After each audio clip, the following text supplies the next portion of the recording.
Radio Tehran, শুরু হচ্ছে বিশ্ব সংবাদ।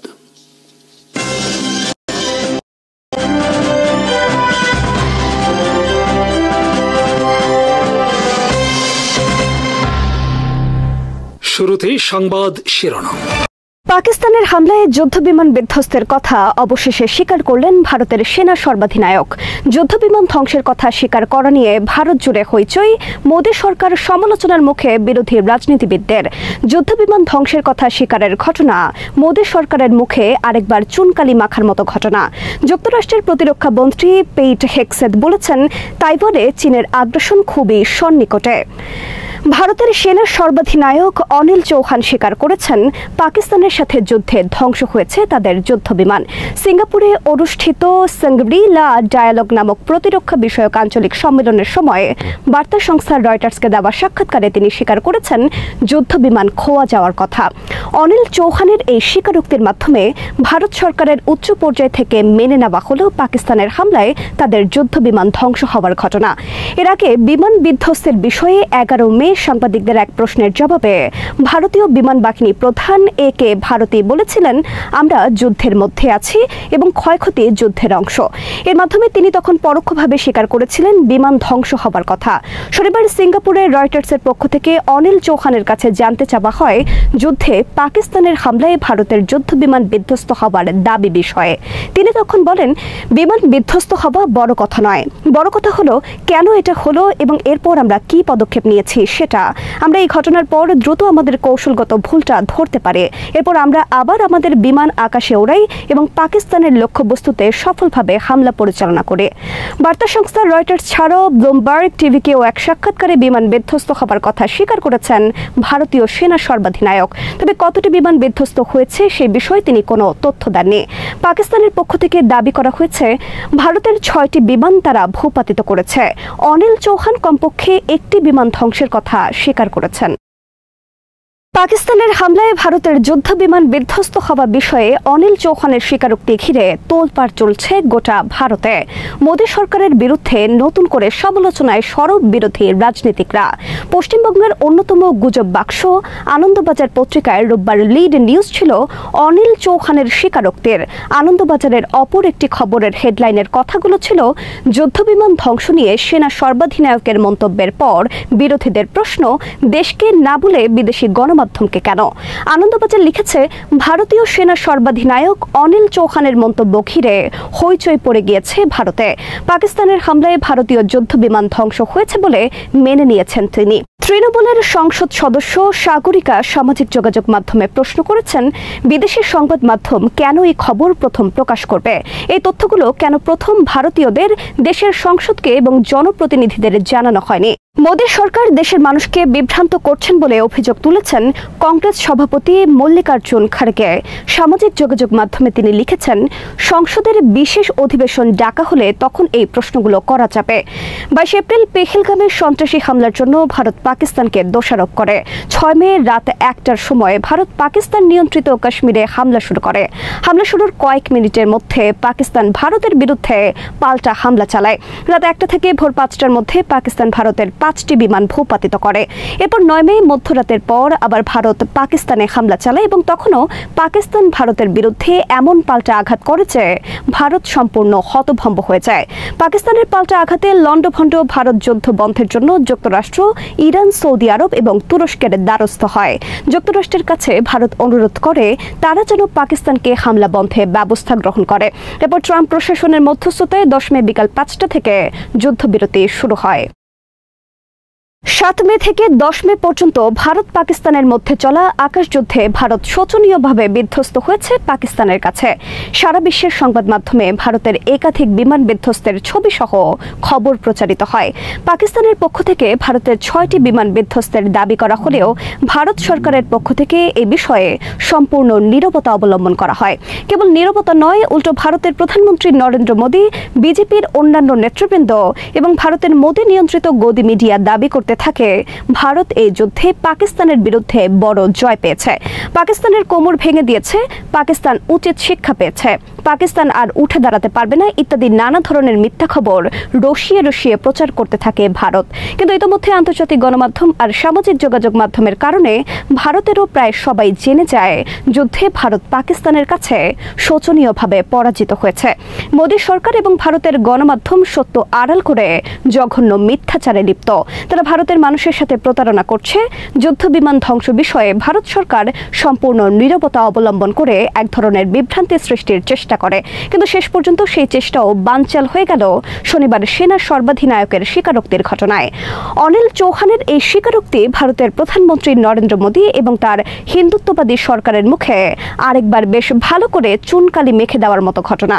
এতদিন পর্যন্ত ভারতের যেসব গদি মিডিয়া যুদ্ধ নিয়ে মিথ্যাচার আর পাকিস্তানের বিরুদ্ধে বাগাড়ম্বর প্রচারে লিপ্ত ছিল তাদের মুখেও চুনকালি মেখে দিলেন অনিল চৌহান। তারাও শেষ পর্যন্ত নাকে খত দিয়ে প্রকাশ করতে বাধ্য হলো পাকিস্তানের হামলায় ধ্বংস হয়েছে ভারতের যুদ্ধ বিমান। শনিবার থেকে রোববার পর্যন্ত ভারতের বিভিন্ন গণমাধ্যমের অনলাইন ও প্রিন্ট ভার্সনের লিড নিউজ ছিল অনিল চৌহানের স্বীকারোক্তি। যুক্তরাষ্ট্রের প্রতিরক্ষা মন্ত্রী পিট হেগসেথ বলেছেন, তাইওয়ানে চীনা আগ্রাসন খুব সন্নিকটে। 2027 সালের মধ্যেই চীন তাইওয়ানে আগ্রাসন চালাতে পারে, আর তাই এই অঞ্চলের দেশগুলোকে সম্ভাব্য যুদ্ধ এবং চীনা হুমকি মোকাবেলায় সামরিক ব্যয় বৃদ্ধি করা উচিত। তাদের উচিত যুক্তরাষ্ট্রের সাথে একসাথে কাজ করা। সিঙ্গাপুরে সানগ্রিলা ডায়ালগ নামক আঞ্চলিক প্রতিরক্ষা সম্মেলনে শনিবার এই কথা বলেন পিট হেগসেথ। পিট হেগসেথ বলেন, চীন এই অঞ্চলে আধিপত্যবাদী শক্তি হিসেবে আত্মপ্রকাশ করতে চায়।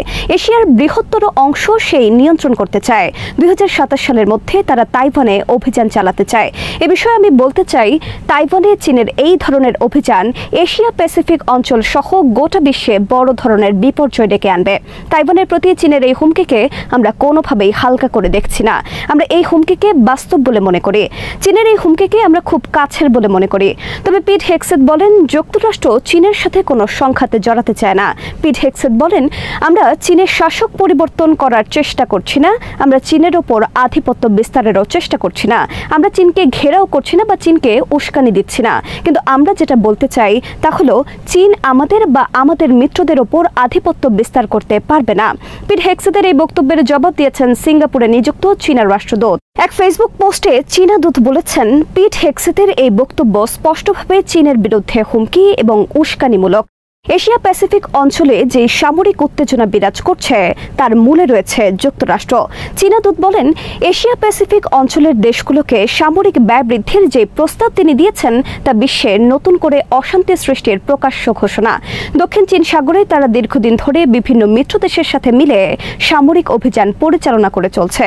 এর উদ্দেশ্য চীনকে ভয় ভীতি দেখানো ছাড়া আর কিছুই নয়। তারা মুখে এক চীন নীতি স্বীকার করে, কিন্তু আবার তাইওয়ানকে স্বাধীন দেশ হিসেবে টিকিয়ে রাখার জন্য সব ধরনের সহায়তা করে যাচ্ছে। তাইওয়ানকে তারা ক্রমাগত অস্ত্র সহায়তা করে যাচ্ছে চীনের বিরুদ্ধে ব্যবহারের জন্য। তারা তাইওয়ানকে প্রস্তুত করছে চীনের বিরুদ্ধে যুদ্ধের জন্য। এটা তাদের প্রকাশ্য ভণ্ডামি আর দ্বিমুখী নীতি। অনেকটা হঠাৎ করেই রাশিয়া যেন নড়ে চড়ে বসেছে। বিশ্ব দরবারে প্রতিদিনই রাশিয়া তাদের কোনো না কোনো শক্তি প্রদর্শনী করে চমকে দিচ্ছে। ইসরায়েলের সঙ্গে ইরানের সম্ভাব্য সংঘাত যখন সময়ের সাথে সাথে দিক পরিবর্তন করছে, তখন রাশিয়া খামেনির পক্ষ নিয়ে নিত্য নতুন বার্তা দিয়েই যাচ্ছে। ইরানের সামরিক খাতেও যোগ দিল রাশিয়া, যার মাধ্যমে এবার মস্কোর সহায়তা পাবে তেহরান। মধ্যপ্রাচ্যে সন্ত্রাসবাদ মোকাবেলায় একযোগে কাজ করবে এ দুই দেশ। ইরানের সাথে পরমাণু খাত সহ অন্যান্য খাতে সহযোগিতা করতে দেশটির সাথে চুক্তি করে রাশিয়া, জানিয়ে অনেক আগে থেকেই চিন্তিত নেতানিয়াহু।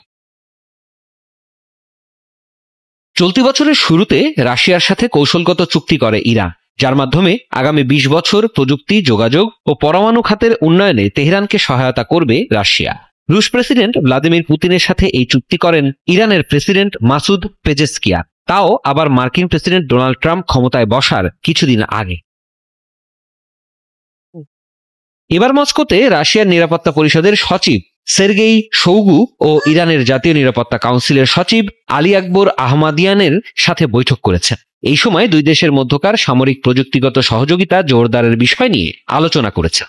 শোইগু জানান, ইরান রাশিয়া সম্পর্ক সব খাতে ক্রমেই সম্প্রসারিত হচ্ছে এবং নিয়মিত রাষ্ট্রপ্রধান পর্যায়ে যোগাযোগ চলছে। শৈগু আরো বলেন, মস্কো ও তেহরানের মধ্যে স্বাক্ষরিত 20 বছরের কৌশলগত অংশীদারিত্ব চুক্তিটি রাজনৈতিক, নিরাপত্তা, অর্থনৈতিক, সাংস্কৃতিক ও সামাজিক সম্পর্কের উন্নয়নে একটি দৃঢ় আইনি ভিত্তি স্থাপন করেছে।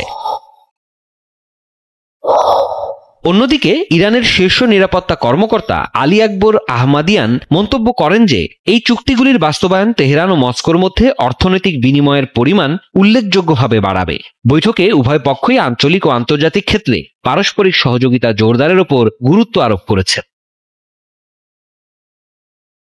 2025 সালের 17 জানুয়ারি ক্রেমলিনের এক অনুষ্ঠানে ইরানের প্রেসিডেন্ট মাসউদ পেজেশকিয়ান ও রুশ প্রেসিডেন্ট ভ্লাদিমির পুতিন এই কৌশলগত অংশীদারিত্ব চুক্তিতে স্বাক্ষর করেন। এরপর 21 এপ্রিল পুতিন আনুষ্ঠানিকভাবে এই চুক্তি অনুমোদন করেন এবং 1 মাস পরে ইরানের পার্লামেন্টেও এটি অনুমোদন করা হয়।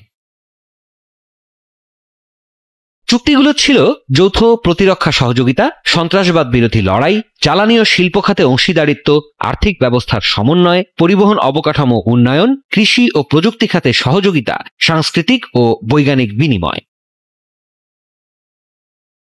যুক্তরাষ্ট্র ও পশ্চিমা বিশ্বের অবৈধ নিষেধাজ্ঞার মুখে ইরান ও রাশিয়া ক্রমেই একে অপরের ঘনিষ্ঠ মিত্রে পরিণত হয়েছে। এই দুই দেশই নিজেদের ভূ রাজনৈতিক স্বার্থ সংরক্ষণের লক্ষ্যে বিকল্প জোট গঠনে উদ্যোগী হয়েছে। চীনের নেতৃত্বে গঠিত সাংহাই সহযোগিতা সংস্থা ব্রিক্সের সম্প্রসারণেও এই দুই দেশের সমন্বয়মূলক অবস্থান লক্ষ্য করা যায়।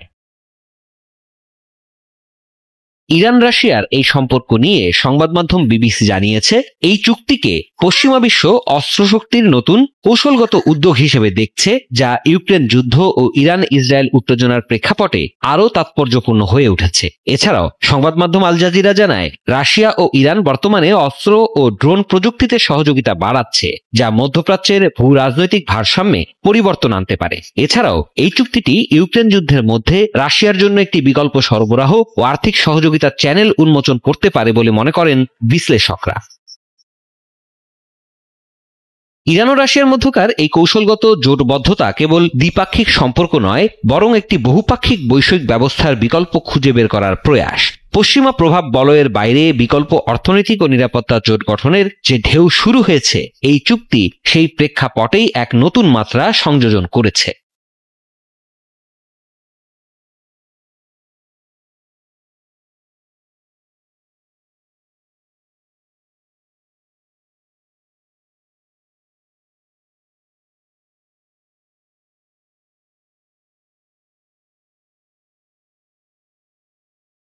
গাজায় যুদ্ধ অবসানে যুক্তরাষ্ট্রের মধ্যপ্রাচ্য বিষয়ক বিশেষ দূত স্টিভ উইটকফ একটি প্রস্তাব দিয়েছে। যুক্তরাষ্ট্রের দেয়া এই প্রস্তাবে ইতোমধ্যে সম্মতি জানিয়েছে ইসরায়েল, তবে যুদ্ধবিরতির নতুন এই প্রস্তাবে আপত্তি জানিয়েছে হামাস। গাজা ইস্যুতে এরই মাঝে বিশ্ব বিবেক বেশ খানিকটা জেগে উঠেছে। শক্তিশালী দেশগুলোর চাপে ইসরায়েল যুদ্ধবিরতিতে রাজি হয়েছে, তবে হামাসের আপত্তি ফিলিস্তিনে দুর্ভিক্ষের শঙ্কা আরও বাড়িয়ে দিয়েছে। নতুন যুদ্ধবিরতি এবং জিম্মিদের মুক্তির জন্য মার্কিন যুক্তরাষ্ট্রের সর্বশেষ প্রস্তাব মানতে নারাজ হামাস। হামাসের অভিযোগ, যুক্তরাষ্ট্রের এই প্রস্তাবে তাদের ন্যায্য ও বৈধ দাবিগুলো পূরণ হয়নি। বার্তা সংস্থা রয়টার্সের এক প্রতিবেদনে বলা হয়েছে, যুক্তরাষ্ট্রের উত্থাপিত এই প্রস্তাবের প্রথম ধাপে 60 দিনের যুদ্ধবিরতির কথা বলা হয়েছে। এই যুদ্ধবিরতির প্রথম সপ্তাহে ফিলিস্তিনের মুক্তিকামী সশস্ত্র সংগঠন হামাস 28 ইসরায়েলি জিম্মিকে জীবিত কিংবা মৃত মুক্তি দেবে। বিনিময়ে ইসরায়েল 1236 ফিলিস্তিনি বন্দী এবং 180 জন মৃত ফিলিস্তিনির দেহাবশেষ ফেরত দেবে। যুদ্ধবিরতির প্রতিটি শর্ত বাস্তবায়নের নিশ্চয়তা দেবেন যুক্তরাষ্ট্রের প্রেসিডেন্ট ডোনাল্ড ট্রাম্প এবং মধ্যস্থতাকারী দেশ মিশর ও কাতার। হামাস যুদ্ধবিরতির প্রস্তাব মেনে নেওয়া মাত্র গাজায় মানবিক ত্রাণ সহায়তা পাঠানো শুরু হবে। এই সহায়তা কোনো বিতর্কিত সংগঠন নয়, বরং জাতিসংঘ, রেড ক্রিসেন্ট ও অন্যান্য স্বীকৃত সংস্থা সরবরাহ করবে। হোয়াইট হাউসের মুখপাত্র ক্যারোলিন লেভিট ওয়াশিংটনের সাংবাদিকদের বলেন, ইসরায়েল এই প্রস্তাবে ইতিবাচক সাড়া দিয়েছে। ইসরায়েলের প্রধানমন্ত্রী বেনিয়ামিন নেতানিয়াহু গাজায় হামাসের হাতে আটক জিম্মিদের পরিবারের সঙ্গে কথা বলে বৃহস্পতিবারেই নিশ্চিত করেছেন যে তিনি এই প্রস্তাবে রাজি। হামাসের জ্যেষ্ঠ কর্মকর্তা সামি আবু জুহুরির বরাত দিয়ে রয়টার্সের প্রতিবেদনে বলা হয়েছে, তারা প্রস্তাবটি নিয়ে আলোচনা করছে এবং এর খুঁটিনাটি যাচাই করে দেখবে। তিনি আরও জানান, এই চুক্তির শর্তগুলো ইসরায়েলকে মাথায় রেখে নির্ধারণ করা হয়েছে এবং এতে পুরোপুরি যুদ্ধ বন্ধ, গাজা থেকে ইসরায়েলি সেনা প্রত্যাহার ও হামাসের দাবি অনুযায়ী ত্রাণ প্রবেশের অনুমতি দেওয়ার কোনো অঙ্গীকার নেই। ইসরায়েলের দাবি, হামাসের নিরস্ত্রীকরণ ও এই সংগঠন যেন আর কখনো সামরিক বা প্রশাসনিক সক্ষমতা অর্জন করতে না পারে সেটা নিশ্চিত করতে হবে। পাশাপাশি যুদ্ধ বন্ধের অঙ্গীকার দেওয়ার আগেই গাজায় আটক বাকি 58 জিম্মিকে ফিরিয়ে দিতে হবে, এটাও ইসরায়েলের অন্যতম দাবি। তবে হামাস তাদের অস্ত্র জমা দিতে রাজি হয়নি এবং বলেছে ইসরায়েলকে গাজা থেকে সব সেনা সরিয়ে নিতে হবে এবং আন্তর্জাতিক সম্প্রদায়ের কাছে যুদ্ধ বন্ধের অঙ্গীকার করতে হবে।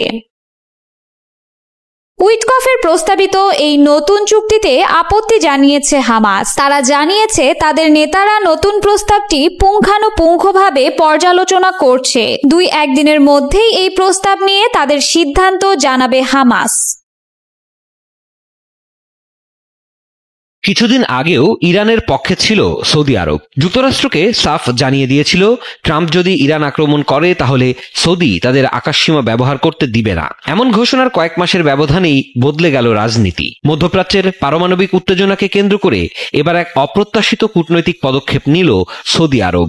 ইরানকে পারমাণবিক চুক্তিতে সম্মত করাতে এবার সরাসরি হস্তক্ষেপ করেছে সৌদি বাদশাহ। তেহরানের শীর্ষ নেতৃত্বের কাছে পৌঁছে গেছে রিয়াদের একটি শক্ত বার্তা।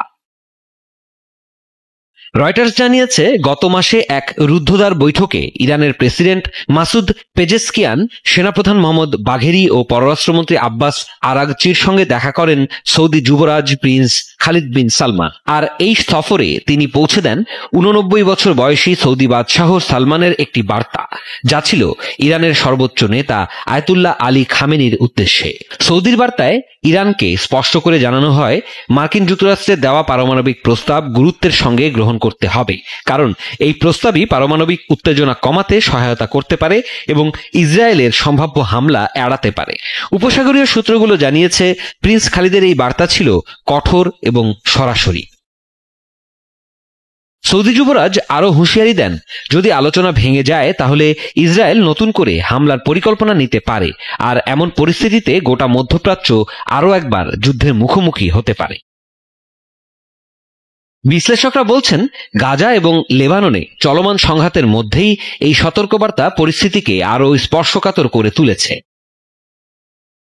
রয়টার্স জানিয়েছে, সৌদি যুবরাজ তার পূর্ববর্তী ওয়াশিংটন অভিজ্ঞতা তুলে ধরে ইরানকে মনে করিয়ে দেন মার্কিন প্রশাসনের ধৈর্য সীমিত। তিনি বলেন, ট্রাম্প প্রশাসন দ্রুত চুক্তি চায়, তা না হলে কূটনৈতিক উদ্যোগ বন্ধ হয়ে যাবে। ডোনাল্ড ট্রাম্প ইতোমধ্যেই জানিয়েছেন, ইরান পারমাণবিক কর্মসূচি নিয়ন্ত্রণে সম্মত হলে নিষেধাজ্ঞা শিথিল করা হবে। এই ঘোষণাটি তিনি দিয়েছেন ইসরায়েলি প্রধানমন্ত্রী বেনিয়ামিন নেতানিয়াহুর উপস্থিতিতে। বেশ কিছুদিন ধরেই ইরান ও যুক্তরাষ্ট্রের মধ্যে ওমান ও ইতালিতে 5 দফা বৈঠক হয়েছে, কিন্তু এখনো কোনো সমঝোতা হয়নি। এই অবস্থায় সৌদি আরবের এমন বার্তা পরিস্থিতিকে নতুন মোড়ে নিয়ে গেছে বলেই মনে করছেন কূটনীতিকরা। ইসরায়েল ইতোমধ্যেই ইরানের পারমাণবিক স্থাপনায় হামলার হুমকি দিচ্ছে। এখনই মধ্যস্থতা না হলে যুদ্ধ অবশ্যম্ভাবী হয়ে উঠতে পারে। তবে এ বিষয়ে সৌদি ও ইরান কেউই আনুষ্ঠানিক কোনো মন্তব্য করেনি। তবে রয়টার্স নিশ্চিত করেছে, তেহরানের প্রেসিডেন্ট ভবনে 17 এপ্রিল এই বৈঠক হয়েছিল, আর এখন গোটা বিশ্বের চোখ পরবর্তী পদক্ষেপের দিকে।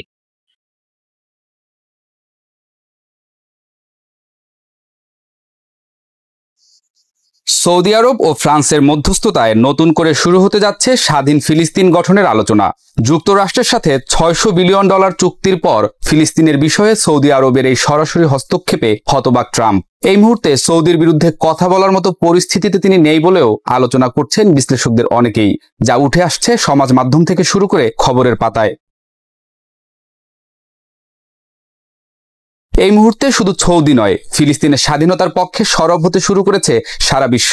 আগামী 17 থেকে 20 জুন নিউ ইয়র্কে অনুষ্ঠেয় জাতিসংঘ সম্মেলনে 2 রাষ্ট্র সমাধানের ভিত্তিতে ফিলিস্তিনি রাষ্ট্রের স্বীকৃতি ও ইসরায়েলের সাথে সম্পর্ক স্বাভাবিকীকরণের রোডম্যাপ চূড়ান্ত করা হবে বলে খবর প্রকাশ করেছে আন্তর্জাতিক গণমাধ্যমগুলো। এই সম্মেলনের প্রস্তুতিতে ইতোমধ্যে 90টি দেশ ও 35টি আন্তর্জাতিক সংস্থা যুক্ত হয়েছে, যার মধ্যে জর্ডান, স্পেন, ইতালি, ইন্দোনেশিয়ার মতো দেশগুলি নিরাপত্তা ও অর্থনৈতিক পুনর্গঠনের জন্য পৃথক ওয়ার্কিং গ্রুপ গঠন করেছে। 1967 সালের যুদ্ধের পর থেকে ফিলিস্তিনি ইস্যুতে সৌদি আরবের নেতৃত্বমূলক ভূমিকা রয়েছে। গত সেপ্টেম্বরে সৌদি আরব ফিলিস্তিনিদের জন্য মাসিক আর্থিক সহায়তা চালু করেছে, যা ইতোপূর্বে প্রদত্ত $5.3 বিলিয়ন সহায়তার পরিপূরক। ইসরায়েলি প্রধানমন্ত্রী ফিলিস্তিনি রাষ্ট্র গঠনের প্রস্তাবকে সন্ত্রাসের পুরস্কার বললেও সৌদি পররাষ্ট্রমন্ত্রী মানাল বিনতে হাসান রাদওয়ান জোর দিয়ে বলেছেন, ফিলিস্তিন ছাড়া শান্তি অসম্ভব। ফ্রান্সের প্রেসিডেন্ট এনামুয়েল ম্যাক্রো ইতোমধ্যে ঘোষণা দিয়েছেন, জুনের সম্মেলনে ফিলিস্তিনি রাষ্ট্রের স্বীকৃতি দেয়া হতে পারে। ফ্রান্সের পররাষ্ট্রমন্ত্রী জিন নোয়েল জর্ডান, মিশর ও সৌদি আরবের সমন্বয়ে 8টি ওয়ার্কিং গ্রুপ গঠন করেছেন, যার লক্ষ্য হামাসের নিরস্ত্রীকরণ, ফিলিস্তিনি কর্তৃপক্ষের সংস্কার এবং ইসরায়েলের জন্য আঞ্চলিক নিরাপত্তা জোট তৈরি করা। এছাড়াও ফ্রান্সের পরিকল্পনায় গাজার পুনর্গঠনে $50 বিলিয়ন তহবিল গঠন এবং ইসরায়েলি বন্দরে ফিলিস্তিনি প্রবেশাধিকার নিশ্চিত করার প্রস্তাব রয়েছে। ট্রাম্প প্রশাসন এই সম্মেলনের ফলাফল মানতে অস্বীকৃতি জানালেও সৌদি আরবের সাথে $600 বিলিয়ন বাণিজ্য চুক্তি স্বাক্ষরের পর থেকে আমেরিকার অবস্থান নরম হয়েছে। ইসরায়েলি মুখপাত্র জোনাসন বলেছেন, হামাসের উপস্থিতি ছাড়া আলোচনা অর্থহীন। অন্যদিকে ফিলিস্তিনি স্বাস্থ্য মন্ত্রণালয়ের তথ্য মতে গাজায় ইসরায়েলি হামলায় 54,000-এর বেশি নিহত ও 20 লক্ষ মানুষ বাস্তুচ্যুত হয়েছেন। এই সম্মেলনের মাধ্যমে 2025 সালের মধ্যে ফিলিস্তিনের পূর্ণ জাতিসংঘ সদস্যপদ অর্জনের সম্ভাবনা প্রকট হচ্ছে, যা ফিলিস্তিনের মুক্তির দাবিকে আরো বেগবান করে তুলবে বলে মনে করছেন অনেকেই। এই সম্মেলন শুধু ফিলিস্তিন ইসরায়েল দ্বন্দ্বই নয়, পুরো মধ্যপ্রাচ্যের ভূরাজনীতির মোড় ঘুরিয়ে দিতে পারে। সৌদি আরব ও ফ্রান্সের যৌথ উদ্যোগ আন্তর্জাতিক সম্প্রদায়ের জন্য একটি ঐতিহাসিক মুহূর্ত, যেখানে শক্তির রাজনীতির বিপরীতে ন্যায় বিচারের দাবি জোরালো হচ্ছে। তবে ইসরায়েলের সহযোগিতা ছাড়া এই সংলাপ কতটা সফল হবে তা এখনো অনিশ্চিত।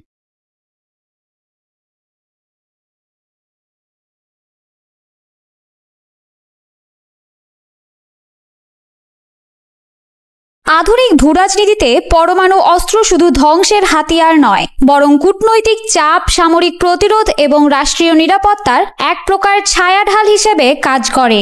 এই অস্ত্রধারার মধ্যে সবচেয়ে রহস্যময় এবং বিতর্কিত অবস্থানে রয়েছে ইসরায়েল। স্যামসন অপশন নামক নীতির মাধ্যমে দেশটি এমন এক পরমাণু কৌশল গ্রহণ করেছে, যা আত্মরক্ষা ও প্রতিশোধের চূড়ান্ত সীমা অতিক্রম করে ধ্বংসাত্মক এক মনোভাবকে তুলে ধরে। স্যামসন অপশন শব্দটি হিব্রু বাইবেলের একটি যুদ্ধের ঘটনা থেকে নেওয়া হয়েছে। সেই ঘটনায় স্যামসন শত্রুদের হাতে বন্দী হওয়ার পর শত্রুদের ঘাঁটিতে শত্রুদের সাথে নিজেও মৃত্যুবরণ করেন। ইসরায়েল এই কাহিনীর আদলে তাদের পরমাণু কৌশলের নাম দেয় স্যামসন অপশন, যার মূলে রয়েছে একটি বার্তা: যদি আমরা শেষ সীমায় পৌঁছাই তবে শত্রুকেও ধ্বংস করে যাব। এই নীতির মাধ্যমে ইসরায়েল এক ধরনের মনস্তাত্ত্বিক বার্তা দেয় শত্রু ও বিশ্ব সমাজকে। দেশটির অস্তিত্ব হুমকির মুখে পড়লে তারা এমন আত্মঘাতী প্রতিক্রিয়া দেখাতে পারে, যা অঞ্চল জুড়ে বিপর্যয় ডেকে আনবে বলে মনে করেন বিশ্লেষকরা। 1960-এর দশকে যখন বিশ্ব দুই পরাশক্তি সোভিয়েত ইউনিয়ন ও যুক্তরাষ্ট্রের ঠান্ডা যুদ্ধ নিয়ে বিভক্ত, তখন ইসরায়েল চুপিসারে পরমাণু অস্ত্র তৈরির পথে এগিয়ে যায়। ফরাসিদের সহায়তায় ডিমোনা পারমাণবিক চুল্লি নির্মাণ করে দেশটি। আজ পর্যন্ত ইসরায়েল কখনো আনুষ্ঠানিকভাবে স্বীকার করেনি যে তাদের পরমাণু অস্ত্র রয়েছে। এ নীতিকে বলা হয় পারমাণবিক অস্পষ্টতা, যেখানে অস্ত্রের অস্তিত্ব অস্বীকারও করা হয় না, আবার স্পষ্ট করেও বলা হয় না। এতে শত্রুদের মনে একটি অনিশ্চয়তা ও ভয় তৈরি হয়। বিভিন্ন আন্তর্জাতিক গবেষণা সংস্থা ও গোয়েন্দা তথ্য অনুসারে ইসরায়েলের কাছে বর্তমানে প্রায় ৮০ থেকে ৯০টি পরমাণু বোমা রয়েছে। এর মধ্যে রয়েছে জেরিকো সিরিজের ক্ষেপণাস্ত্র, যেগুলো ১০০০ কিলোমিটার দূরে আঘাত হানতে সক্ষম, ডলফিন আকৃতির সাবমেরিন যেগুলো জার্মানির তৈরি এবং পারমাণবিক ক্ষেপণাস্ত্র উৎক্ষেপণে সক্ষম, রয়েছে F-15 ও F-16 যুদ্ধ বিমান, যার মাধ্যমে আকাশপথেও পরমাণু আঘাত হানা সম্ভব। স্যামসন অপশন এর মাধ্যমে ইসরায়েল অর্জন করেছে সেকেন্ড স্ট্রাইক ক্যাপাবিলিটি, অর্থাৎ যদি কেউ প্রথমে ইসরায়েলের ওপর পরমাণু হামলা চালায় তবে তারা নিজেদের গোপন ঘাঁটি থেকে পাল্টা পরমাণু হামলা চালাতে সক্ষম। ইসরায়েলের এই কৌশল শুধু মধ্যপ্রাচ্য নয়, গোটা বিশ্বের নিরাপত্তা ব্যবস্থায় এক বিশেষ অনিশ্চয়তা সৃষ্টি করেছে। বর্তমানে ইসরায়েলের এই স্যামসন অপশনের কারণে ইরান, সৌদি আরব সহ বিভিন্ন রাষ্ট্র নিজেদের জন্য হুমকি মনে করছে, যার ফলে তারা প্রতিরোধমূলক উদ্যোগ নিতে চায়। তবে ইসরায়েল কার্যত এনপিটি চুক্তিতে স্বাক্ষর করেনি, অর্থাৎ তারা পরমাণু শক্তিধর দেশ, যা এনপিটি চুক্তিকে প্রশ্নবিদ্ধ করেছে। এছাড়াও এটি বৈশ্বিক পরমাণু শৃঙ্খলায় এক ধরনের বৈষম্য ও দুর্বলতা তুলে ধরে। বিশ্লেষকরা বলছেন, কোনো এক চরম পরিস্থিতিতে যদি স্যামসন অপশন বাস্তবায়িত হয় তাহলে তা মানব সভ্যতার জন্য ভয়ঙ্কর পরিণতি ডেকে আনতে পারে। স্যামসন অপশন কেবল একটি সামরিক নীতি নয়, বরং এটি ইসরায়েলের অস্তিত্বের দর্শনেরই প্রতিচ্ছবি। আত্মরক্ষার নামে আত্মঘাতী প্রতিশোধের যে মডেল তারা তুলে ধরেছে তা বিশ্বকে প্রতিনিয়ত মনে করিয়ে দেয় পরমাণু অস্ত্র শুধু প্রতিরোধের নয়, অনিয়ন্ত্রিত হয়ে উঠলে তা সভ্যতার কফিনে শেষ পেরেকও হতে পারে।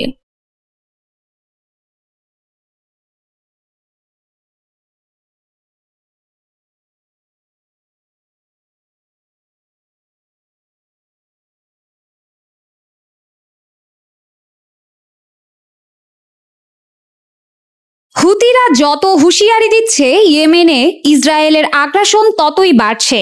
ইসরায়েলকে কেউ যেন থামাতেই পারছে না। নেতানিয়াহু যাদের কথায় থামতে পারেন, তারা ইসরায়েলকে নানা ধরনের হুমকি ধামকি দিলেও সুরটা ততটা শক্ত নয় যতটা শক্ত হলে ভয় পাবেন তিনি। আর নেতানিয়াহুর জেদি মনোভাবে ইয়েমেনের সাধারণ মানুষ প্রতিনিয়ত ঝুঁকি নিয়ে জীবন পার করছেন। ইসরায়েলি বাহিনীর সাম্প্রতিক বিমান হামলায় ইয়েমেনের রাজধানী সানার আন্তর্জাতিক বিমানবন্দর ক্ষতিগ্রস্ত হওয়ার পরপরই এলাকা পরিদর্শনে যান হুতি নিয়ন্ত্রিত ইয়েমেনের সর্বোচ্চ রাজনৈতিক পরিষদের প্রেসিডেন্ট মাহদি আল মাসাদ। সেখানে দাঁড়িয়ে তিনি বলেন, এই গ্রীষ্মেই ইসরায়েলকে আগুনে পুড়তে হবে, যা মধ্যপ্রাচ্যের চলমান উত্তেজনার পটভূমিতে এক তাৎপর্যপূর্ণ হুঁশিয়ারি বলে দাবি করেন বিশ্বের বিভিন্ন সংবাদ মাধ্যম। মাহদি আল মাসাদ আরো বলেন, আমরা পিছু হটব না, আমরা আত্মসমর্পণ করব না, আমাদের ইচ্ছা শক্তি অপরাজেয়। ইসরায়েলি বিমান হামলা প্রমাণ করে যে আমাদের ক্ষেপণাস্ত্র তাদের জন্য কষ্টকর হয়ে উঠেছে। তিনি জানান, যত দ্রুত সম্ভব সানা বিমানবন্দরকে সচল করতে হবে। ইসরায়েলি আগ্রাসন যত বড়ই হোক না কেন, তা আমাদের প্রতিরোধ থামাতে পারবে না, বরং তা আমাদের হামলার মাত্রা ও গভীরতা আরো বাড়াবে, যোগ করেন তিনি। আন্তর্জাতিক সংবাদ মাধ্যম জানিয়েছে, ইসরায়েলের প্রধানমন্ত্রী বেনিয়ামিন নেতানিয়াহুর উদ্দেশ্যে সরাসরি হুঁশিয়ারি উচ্চারণ করে মাহাদি বলেন, তুমি কখনোই ইয়েমেনি ক্ষেপণাস্ত্র থেকে ইহুদিবাদী জনগণকে রক্ষা করতে পারবে না। তিনি বিশ্বব্যাপী যাত্রীদের সতর্ক করে বলেন, বেন গুরিয়ন বিমানবন্দরের উদ্দেশ্যে কোনো ফ্লাইটে ওঠার আগে সতর্ক থাকুন, কারণ দখলকৃত এই বিমানবন্দর আর নিরাপদ নয়।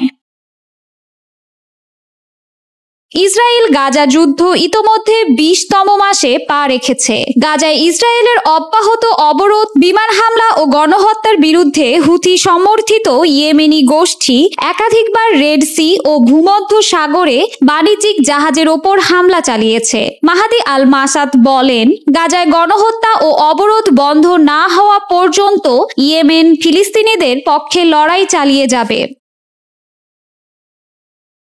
এই হুঁশিয়ারি এমন এক সময়ে এলো যখন ইসরায়েল ও ইরানের মধ্যে পরমাণু কর্মসূচি নিয়ে উত্তেজনা চরমে পৌঁছেছে। যুক্তরাষ্ট্র ও ইউরোপের চাপে ইরান নিজের পরমাণু কর্মসূচি সীমিত করার প্রতিশ্রুতি দিলেও তেহরান দাবি করছে ইসরায়েল গোপনে পারমাণবিক অস্ত্র সংগ্রহে লিপ্ত। ইরানের পররাষ্ট্র মন্ত্রণালয়ের মুখপাত্র ইসমাইল বাঘাই সম্প্রতি বলেন, ইসরায়েলের আগ্রাসন ও পরমাণু দ্বৈতনীতি মধ্যপ্রাচ্যের স্থিতিশীলতার প্রধান বাধা। হুতিদের প্রতিরোধ প্রকৃত অর্থে স্বাধীনতার সংগ্রাম। হুতি নিয়ন্ত্রিত ইয়েমেন বহুদিন ধরেই সৌদি জোটের বিরুদ্ধে লড়াই করলেও ইসরায়েল ফিলিস্তিনির সংঘাত ঘনীভূত হওয়ার পর তারা নতুন কৌশল অবলম্বন করে। সাগরপথে জাহাজ চলাচলে বাধা দেওয়া, ড্রোন ও ক্ষেপণাস্ত্র হামলা চালানো এবং আঞ্চলিক প্রতিরোধ জোট গঠনের সক্রিয় ভূমিকা রাখছে তারা। বিশ্লেষকদের মতে মধ্যপ্রাচ্যে ইরান, হিজবুল্লাহ, হুতি ও হামাসের ঐক্যবদ্ধ প্রতিরোধ ফ্রন্ট ইসরায়েলকে আরও আগ্রাসী করে তুলেছে। এতে করে সাধারণ মানুষ সবচেয়ে বেশি ক্ষতিগ্রস্ত হচ্ছে। মাহাদি আল মাসাতের এই হুঁশিয়ারি শুধু রণনীতি নয়, বরং আঞ্চলিক রাজনৈতিক বার্তাও বহন করে। এটি মধ্যপ্রাচ্যকে আরও উত্তপ্ত পরিস্থিতিতে ফেলতে পারে, যেখানে সামরিক সংঘাতের পাশাপাশি কূটনৈতিক জটিলতাও গভীর হচ্ছে। শ্রোতা বন্ধুরা, বিশ্ব সংবাদে এই ছিল আমাদের সর্বশেষ আয়োজন। সঙ্গে থাকার জন্য আপনাদের সবাইকে অসংখ্য ধন্যবাদ।